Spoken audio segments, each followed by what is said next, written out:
Hello and welcome to Big Orbit Games unboxing video of the latest Wave 7 expansion, the TIE Punisher for X-Wing.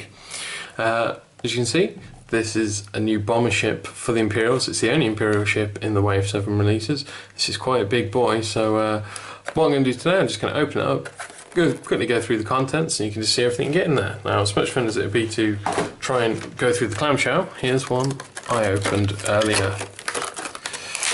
So, still got to find my way in there. So let's get that out there. So, first things first, this just quickly explains all the contents in there. So it just shows you all the cards you get in there. You get a lot of cards, a lot of upgrade cards. But we can also see the maneuver dial up close here. As you can see, the ship is not very fast, it's not very maneuverable, which is exactly what you expect of a bomber, to be fair.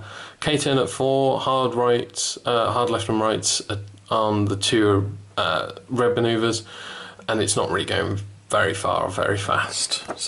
But that's what you would expect from a bomber. And oh boy, that is what this ship is. So let's start off with the tokens, when I can get them out of the bag. So that's one sheet. And that's the other one. So on this one, we have the bomb tokens. We also have critical effects and the shield tokens. Oh, dropped that, sorry. We then have the ship token card, so you can see the stats for the ship there. So 2 attack, 1 defense, 6 hull, 3 shield. So as you'd expect from a bomber, not low defense, but with lots of hull and shield, so quite tanky and survivable, hopefully. These are the new tokens used for ammo, which we'll get to later. Obviously, there's the dial as well. So let's take a look through the cards you get in here. So I'll go through the pilot cards first. So first of all, we have the big pilot for this one, the Red Line. So his ability, you can maintain 2 target locks on the same ship, and when you acquire a target lock, you may acquire a second target lock. So this frees you up on your second turn to do a different action, and then whilst using those target locks to get those missiles and bombs deployed against them. So very useful and works quite well with what this ship should be doing. On its action bar, you can see focus, target lock, and boost actions. And then its upgrades, loads of upgrades there.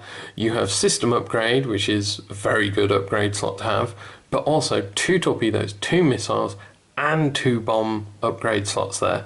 This thing can be tooled to the nines with deployable weapons.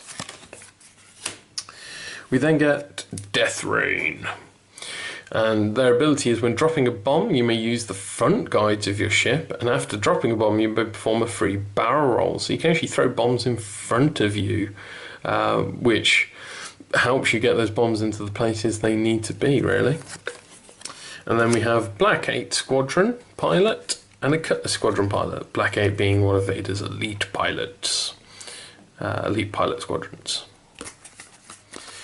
Then we also have the explanation card, so for the boost action, ion tokens, how to use the bombs, to set up the one template to place the bomb tokens, how to use these new cluster mines, so we saw those on the card sheet earlier, which are these 3, and then you get to place additional cluster mines in line with them, so it's quite a cool one.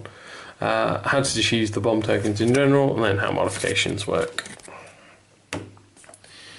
We then have the upgrade cards. So the first one we've got is Enhanced Scopes. So this is a system upgrade for a single point, and during your activation phase, treat your pilot's skill value as 0. This can become very useful for maneuvering and deploying of your bombs. We have the Extra Munitions Limited card. So you can only have one of these. It takes up one of your torpedo slots and 2 points. However, you get to put your ordnance tokens on each equipped torpedo, missile or bomb. And when you fire them for the first time, instead of discarding the card, you discard the token.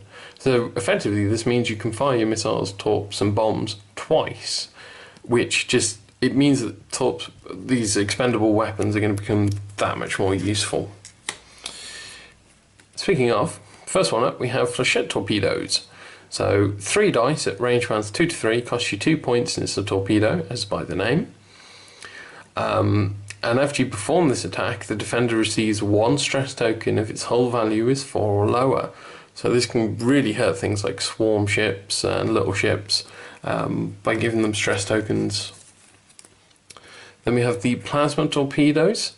4 attack dice, range band 2 to 3, 3 points for them.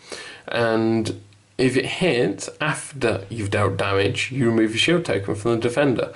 More useful against rebel ships, they tend to be the ones with higher shields, but there are still targets out there which use shields, so this just helps strip through some of them more, make them more vulnerable.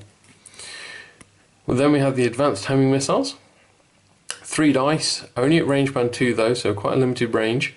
But if it hits, you get to deal a face-up damage card to the defender, then cancel all dice results.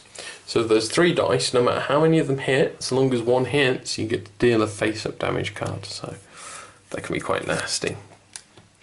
We have the new Cluster Mines. So you have to drop a Cluster Mine token, and then if someone moves over the Cluster Mines, they detonate. And this is where you go back to the reference card. Sure, you get used to this as you use these, and then you place the cluster mine templates down to deal the damage to them, and you roll 2 attack dice and they suffer all the hit results rolled, so they can do quite a bit of damage. We then have the ion bombs. So again, just a bomb that you drop, detonates at the end of the activation phase rather than when someone moves over it, and this deals 2 ion tokens to your opponent, so even large ships would be ionized by it.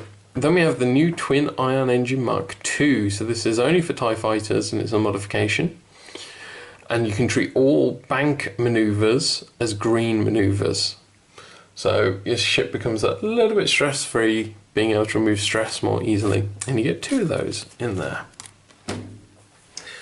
So those are all the cards you get in there. Let's get the miniature out of the box and show you this. So this is quite a big miniature. There's a lot to it. I mean, it's almost amazing that it's actually a small ship. You know, it is just huge. Okay, so I'll put that there so it focuses more. So you can just see this is just, it is an absolutely massive ship. There's so much to it. There's these giant solar panels on each side. You see all the twin ion engines at the back. I mean, it's, to use the phrase, yo dog, I heard you like TIE bombers, so I put a TIE bomber on your TIE bomber so you can bomb while you're bombing. You know, it's, that seems to be the design of this TIE Punisher. It's just, what's better than a TIE bomber? 2 TIE bombers stapled together. And that's what you get. No wonder it can carry so much armament. It's nicely detailed as well, lots of nice workings on it, even on the insides of these solar panels. Really nice miniature. It's going to look awesome on the table, so imposing. Yeah, there we go. So overall, the TIE Bomber is going to add a lot of new life, not just to Imperial fleets, but with all the new bomb stuff it's going to, and torpedoes and rockets, you know, hopefully we're going to see more people playing and using these parts of the games that previously were probably somewhat neglected because of these new ships that can carry so many and use these weapons twice, etc. TIE Punishers are a really nice set. Highly recommend it to any Imperial player or anyone who wants access to these new cards. However, remember, on our website, bigorbitcards.co.uk, we sell all of these components individually, so you can just pick up the bits that you need. And that is everything in the unboxing, short and sweet. I hope you've enjoyed watching it. Remember to like and subscribe. Check out our other Wave 7 videos, where I'll be unboxing more of them later. And that's bye from me. See you next time.